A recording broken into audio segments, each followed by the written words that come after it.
this is what we're going to end up making today. We're going to start with Veg Tan Leather. This is a piece that I ordered just off of Amazon. Pretty inexpensive. You have a processed side and then a side that isn't processed. So the first thing we need to do is cut it to size. This bracelet was 1/2 inch thick. Obviously, if you want a thicker cuff, here's a version that was 1 inch thick. So I'm just gonna set up my rulers to make sure that I'm 1/2 inch so we don't get crooked. And I'm just gonna run the rotary blade from the top to the bottom. You don't wanna seesaw back and forth with this blade. Just put down enough pressure at the beginning and then follow one through in one smooth cut. You're gonna have to put pressure on the ruler and then eventually on the leather too, so that it doesn't split away and you start to get a curve in your cut. I'm just gonna start at the beginning. Right about here, I'm gonna start holding the leather down too. Never picking up the rotary blade, just keeping it in the same groove, but just sliding my hand down. There we go. It's a nice clean cut. Now we need to cut this to length. So I'm gonna do 6 inches. I'm gonna measure it just the same way. Great, and I don't need this one to be super exact. Okay, our next step is to round off the edges. You would not need to do this, but I like how that looks on the edge. You could do this with your rotary blade, or I just have a pair of leather scissors. I'm just gonna cut the edges round. If you wanted to be super exact about this, you could use a template, you could trace it, but I'm not a very exact person, so I'm just gonna go in there and do it.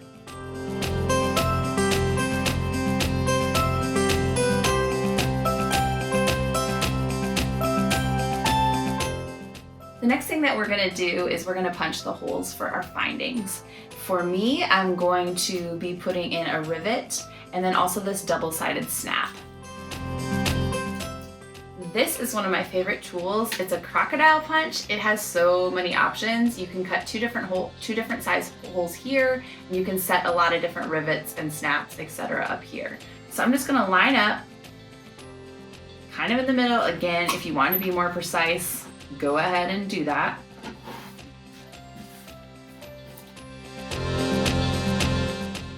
You want to make sure that you leave enough leather on the side so that the lip of this rivet is going to have room on the leather.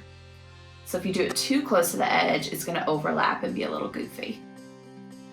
Also, when we go to punch our next hole, you need to kind of keep in mind how big the snap is. So we need it at least right there.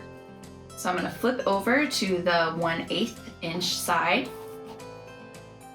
I like to go this way so I can kind of see what I'm doing.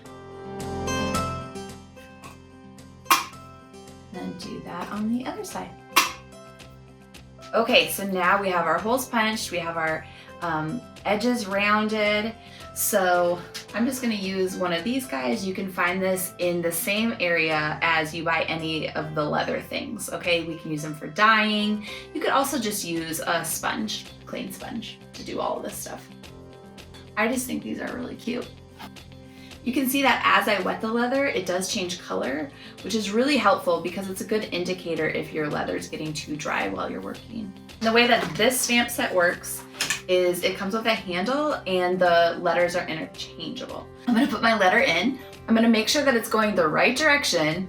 I've ruined many a project by being too hasty. I like to stand up for this part so that you get a good straight down hit. If you go this way, you might warp the letter a little bit.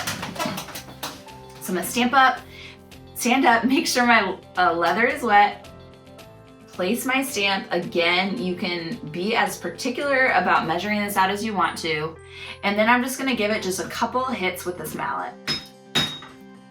You do not need to hit very hard, just give it a little bit of force. If you notice your stamp starting to not go in as deep, you probably need to re-wet your leather.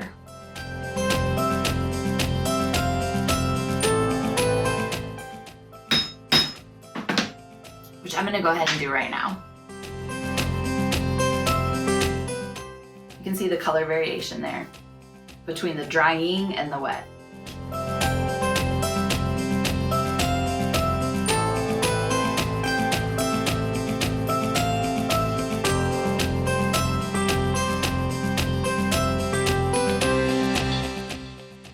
the next thing we're gonna do is bevel the edge of our leather.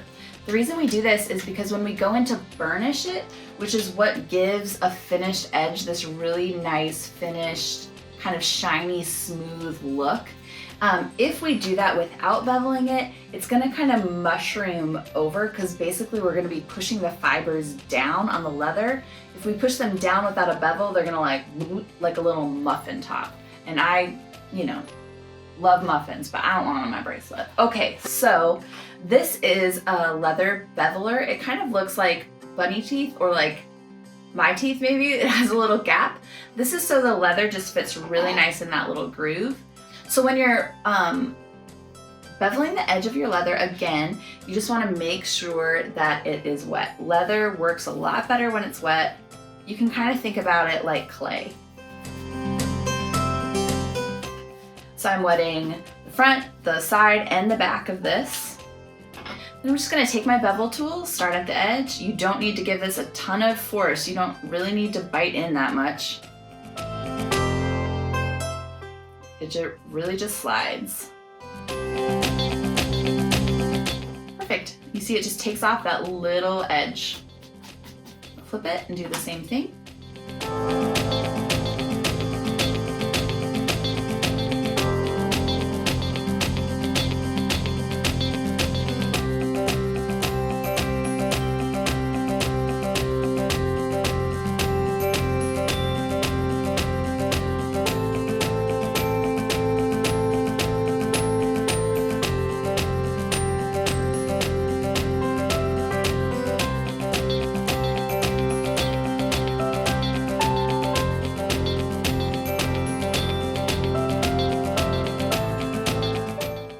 Awesome. Okay, so now that that beveling is done, our next step is to apply our dye or our color, however you're deciding to do that. We have lots of options with leather, like anything else, on how you can color it. There is leather paint, so here's a navy blue that I have, or a gray. It will give you a more opaque coverage. You do need to finish that, so you need to put a sealant over it. So this is just a matte acrylic finisher that I have that I can seal the paint once it's dry on the leather. There's also leather dyes. I would suggest a low odor dye. Some of this can get pretty stinky, so anytime you see a low odor anything, that's probably what you want. You can buy this in different colors. This is a dark brown.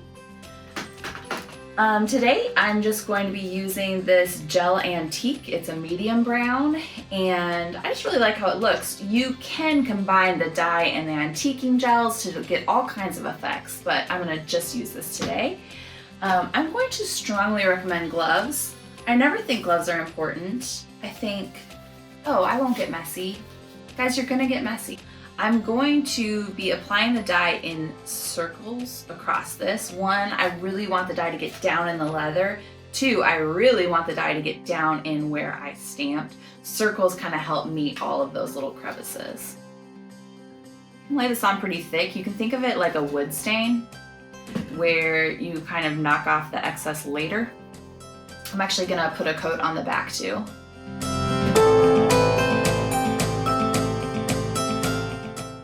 If you aren't happy with the level of intensity you get with your dye, you can always wait for it to dry and just put on another coat. It will darken. All right, now that we have all of our dye on there, we're gonna wipe off the excess like I said. I wanna make sure that the dye stays down in those depressions I made with my stamps. So I am going to use a block method to wipe the dye so that the cloth doesn't get down in those depressions. This will keep it straight and won't have it going dipping down into that. Oh, it looks really nice. Let's do the same on the back, just wiping off any excess. Looks awesome. I love it. I love this color. We are actually going to switch bracelets now because this is going to need to dry before I do anything else with it. So I have another bracelet at this exact point but dry that we're going to switch over to so you can see the next part of this process. We'll just let this guy live right there in the meantime. So the next thing we do is we are going to burnish the edges, which is really, I think, like one of those calming art practices. Like, it just makes me feel calm. So you're gonna need some sort of agent to wet the leather, and then you're gonna need some sort of slicker. So this is my hand slicker. You can see there's dye on it from when I got too excited about burnishing the edges and didn't wait for my dye to dry. I will say that it definitely works better once your leather the dye is dried on your leather. I just was so stoked. I'm gonna open up my gum trag and I'm just going to apply it to the edge here. You're gonna need to apply several times. This has a little odor to it, but not much. It's not something you want in your eyes, so be a little careful there. Then you're just going to take your burnisher. It has different slots for different thicknesses of leather that you're using. I found this one probably best for this project. And you're just going to apply some friction on the edge. This friction is going to, together with the gum trag, push the fibers of the leather down and darken them a little bit. This is what makes that nice, smooth, shiny edge. Once you feel that gum trag kind of start to gum up, you just apply a little bit more. You don't need to give this a ton of pressure, it'll work. The longer you do this, the better it'll look. Just for time's sake, I have another bracelet that is all burnished so that we can look at what it looks like to seal it. So here's our next bracelet that we're going to be sealing. I just want to show you kind of what that process is. I wish that I hadn't stamped this small growth. What I meant was like small steps, or like it's okay to grow slowly, but it just looks like small growth like on your arm, you know? It's kind of creepy now that I think about it. I just wanted to show you what it's like to use a sealant. Lots of varieties of sealant, lots of different finishes. This one is just a satin finish, nice low odor, easy breezy. So shake it up. I'm just gonna apply it again with one of these little floofies. You could do it with a sponge. You just need a light coat. Seal my edges. This is what's gonna waterproof the leather. It's gonna give it a nice finish. You can put on another coat if you want. You're gonna wanna wait for the sealant to dry before you put on any of your findings or hardware. So again, I have another bracelet we're gonna do that on because this now needs to dry. I'll let it hang out with the grace piece. So this is a bracelet that has been dyed, burnished, and sealed. The sealant is now dry. So I'm gonna just show you how to put on this hardware, and then we have, you guys, a whole bracelet. So the first thing I'm gonna do is set the rivets. So you just put them in place. Obviously the nice side up. Easy, easy. And then I'm gonna go back to my crocodile punch.